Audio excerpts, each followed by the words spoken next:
First up on today's show, Flyer News sits down with Principal Banach, Dr. Tremblay, and Ms. Ludes to discuss how school may look moving forward. Next up, my co-anchor Brian brings us up to date on the sports world, even though there's nothing going on. And finally, Colby Beck has an all-new episode of Tech Update. All that and more coming up next on Flyer News.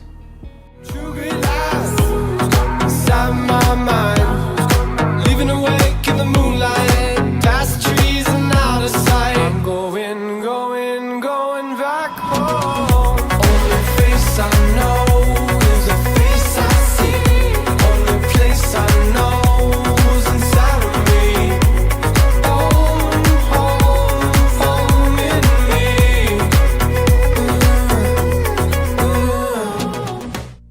Happy Friday, Framingham. Welcome back to Flyer News. Today is May 15th, our 64th day home from school. I'm Brian O'Donnell. And I'm Mr. Berger. For those of you who don't know me, I'm a math teacher here at FHS, and I've had Brian in class for the last 2 years. I've definitely loved your classes, Mr. Berger, and since we've been off, there's still been a lot of questions going on about what school may look like. Megan Sidmore was able to get some of those questions answered for you in our interview with Dr. Tremblay, Principal Banach, and Ms. Ludes. Listen closely as some of your questions may be answered, so let's take it away. We are now concluding our 6th week of online schooling, and there are still many questions that people are wondering about. The one question that is weighing most heavily on everybody's mind right now is what's going to happen in the summer and what's going to happen in the fall. Particularly in terms of school and education, most people don't know what it's going to look like in late August when we are set to return to school. With the situation with COVID-19 changing every single day, it's hard to tell what may happen.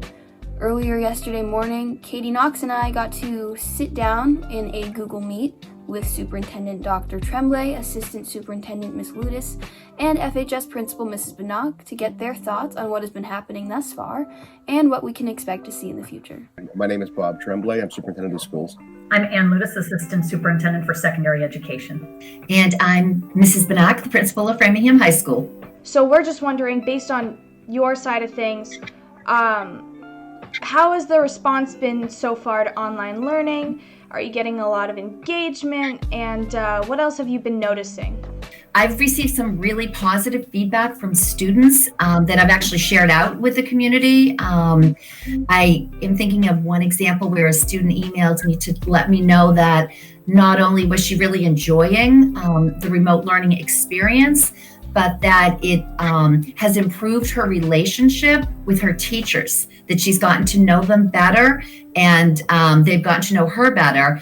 And that's just been a really positive experience. And this is definitely a challenge for everybody. This is not a world that any of us ever thought we would be living in. And what I am absolutely amazed by is just the resilience of both our teachers and our students.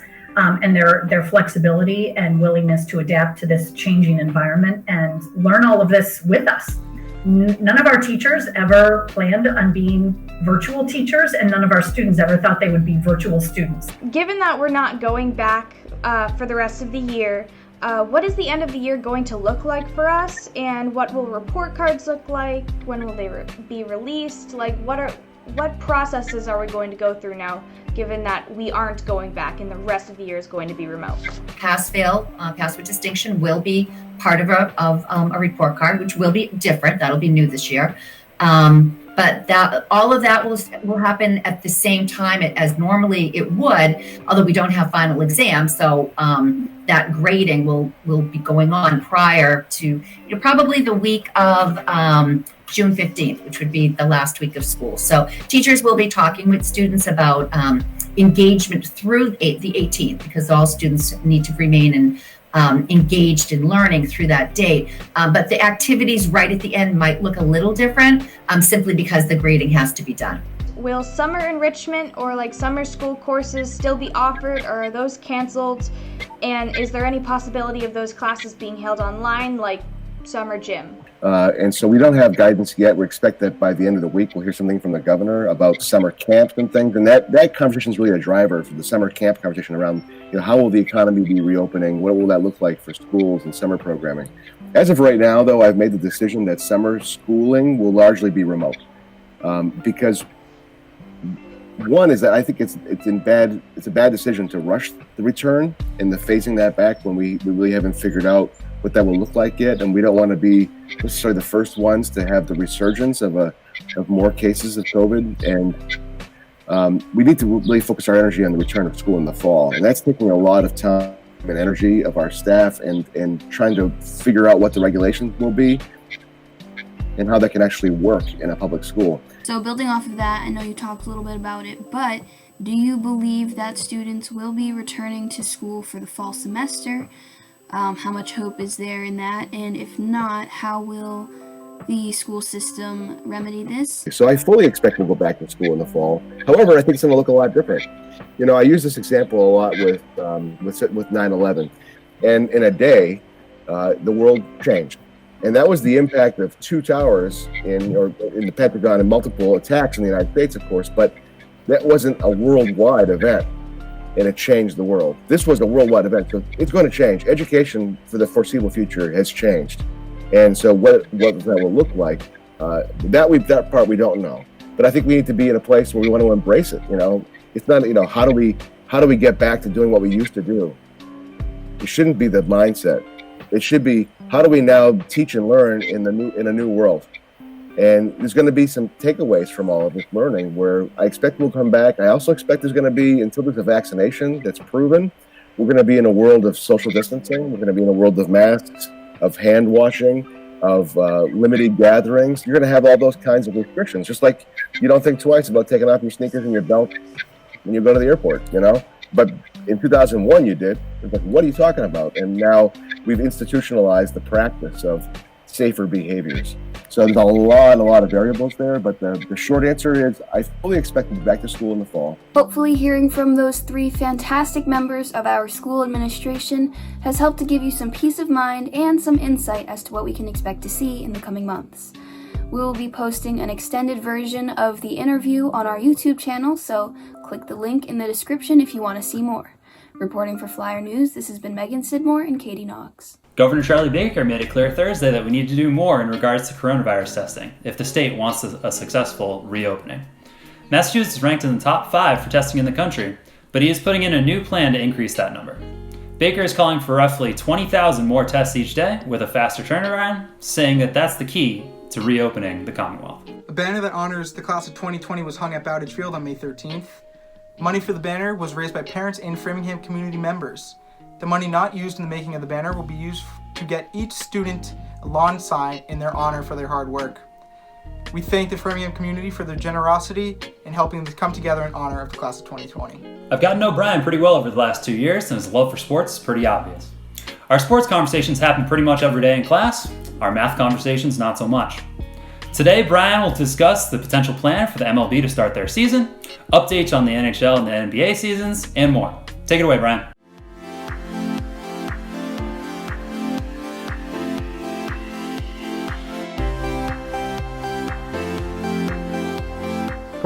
Good morning, Framingham, and welcome back to Sports Desk. I'm your host, Brian O'Donnell.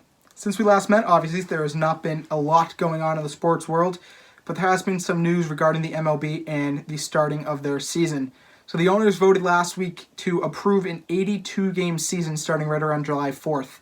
The main topics of that proposal is a universal DH, so the National League will have a designated hitter rather than the pitcher batting, which is actually going to be a permanent thing coming up in the next couple seasons. That'll be just a universal thing.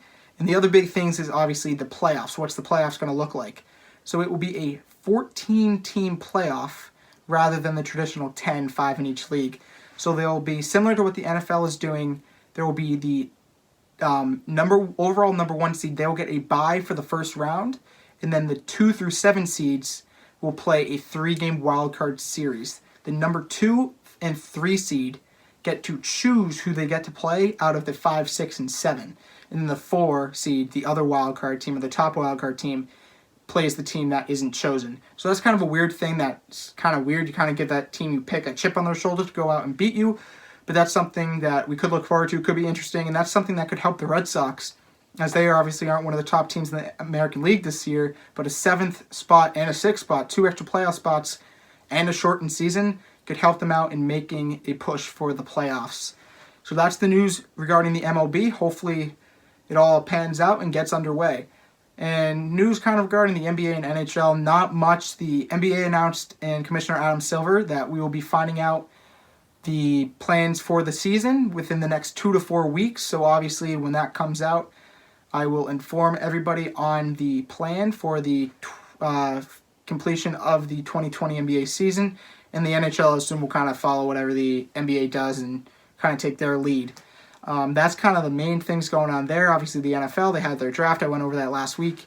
And for some golf news, if you want some live sports, there will be some live sports on this weekend. On Sunday, Dustin Johnson, Rory McIlroy, Ricky Fowler, and Matthew Wolff will be competing in a golf match, and that will be on Sunday at 2 on NBC. That's a good thing to check in, even though it's golf. I love it.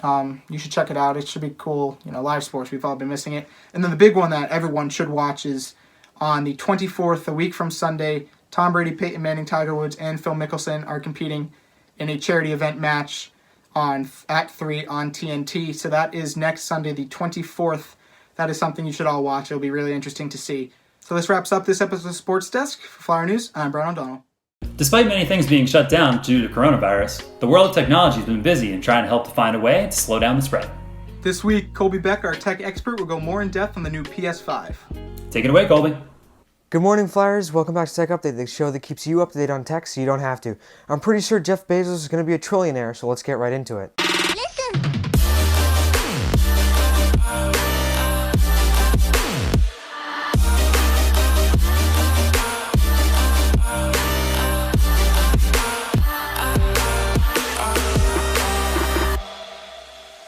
On this episode, we're going to be talking about Epic Games' new release of the Unreal Engine and how that affects the PS5.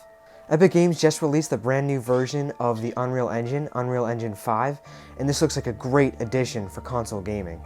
As of right now, we aren't completely sure of what the specs of the PS5 are. However, here comes the nerdy stuff. The leaks point to 13.3 TF Custom RDNA 2 GPU at 1.7 GHz with 60 compute units, an AMD Zen 2 8-core CPU at 3.4 GHz, 16 GB of GDDR6 RAM, plus 4 GB of DDR4 RAM, with a 1 TB SSD. That's a lot.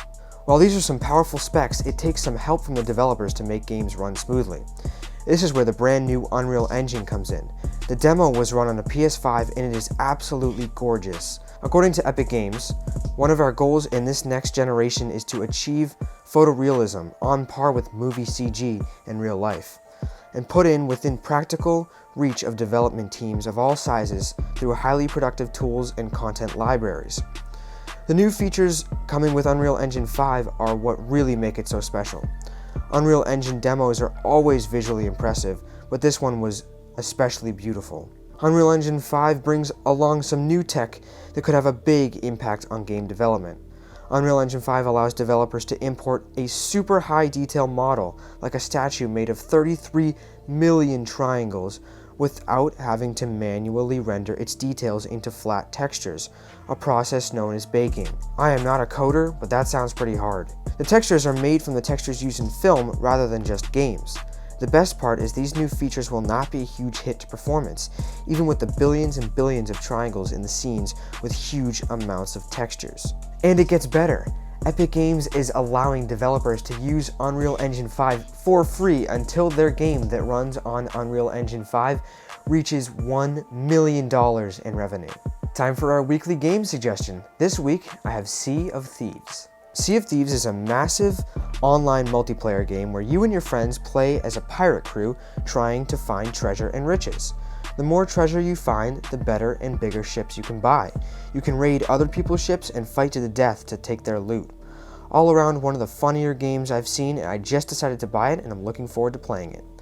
One downside to this game, it is only playable on Xbox and PC, but I definitely give it a look.